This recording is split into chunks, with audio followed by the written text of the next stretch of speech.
I am going to attempt to make a little video here to show you a self-care technique for your back that can really resolve and relax some of the tension that comes up in your shoulder, or maybe there's a spot in the middle of your back that you just can't reach that's been bugging you. You usually get body work and you can't right now.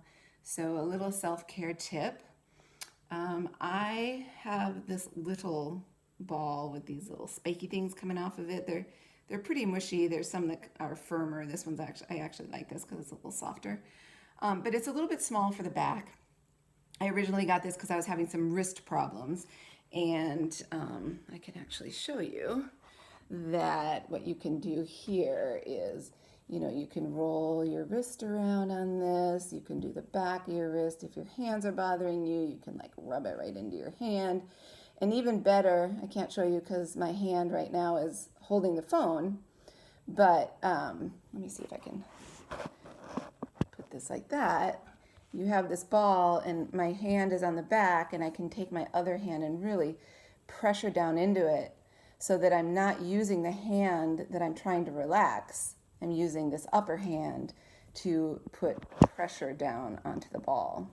So anyway, that's one thing you can do with it, but what I want to show you today is also about how you can use this for your back. So I recently had shoulder surgery, and I'm really missing the manual body work. So I'm needing to do some of this on my own and figure out how to really get in there, and this is doing the trick.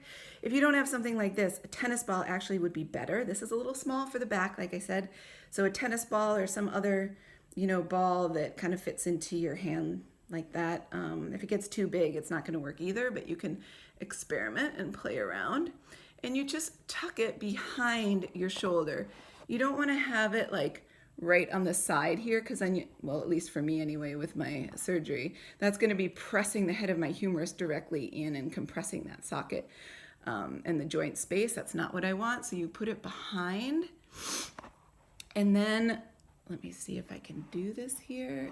All right, so I have the ball kind of right around my rotator cuff, actually, right on the cuff, because that's where I need the extra work.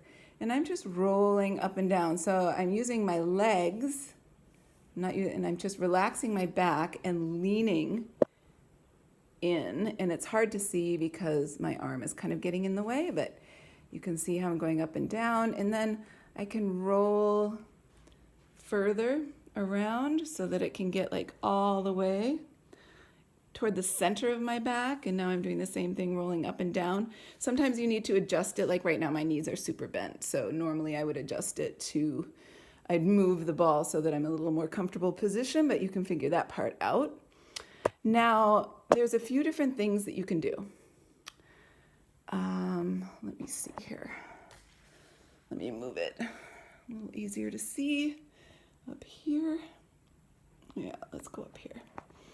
So you can kind of just, make little circles. Circles are really nice. Oh, it's popping out. Takes a little while to get the hang of it, but so here I am making circles. And that feels really good. And then if you feel a spot that's like, ooh, that place really needs to get in there. So you might just stop and sink into it and let your body kind of relax around it.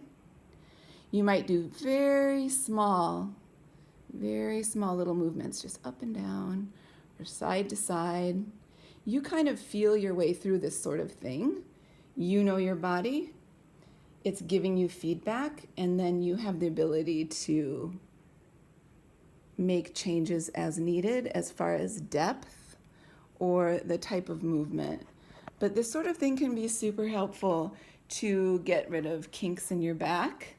A lot of people right now might be using their computers a lot more than they ever used to, having to move to online work or just being in touch with people. And so the other thing that happens is people end up curling in a lot.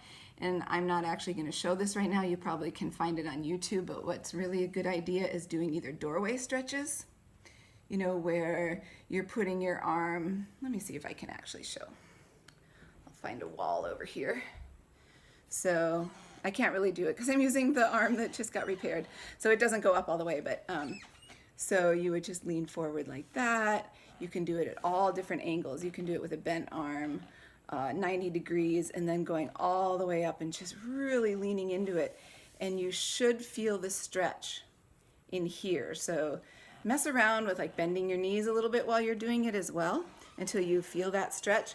The other thing that you can do is just put some pillows on the ground and lay down flat on your back with the pillows arranged under your chest, so your chest is kind of coming out, and then open up your arms on either side and just relax into that.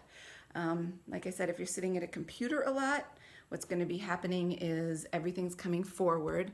As everything comes forward, you feel a lot of the tension in your back, but actually what's happening is that's getting all stretched out, and it's the muscles up here in the front that are getting very tight. So just a couple of ideas of things that you can do to make your time at home a little bit more comfortable.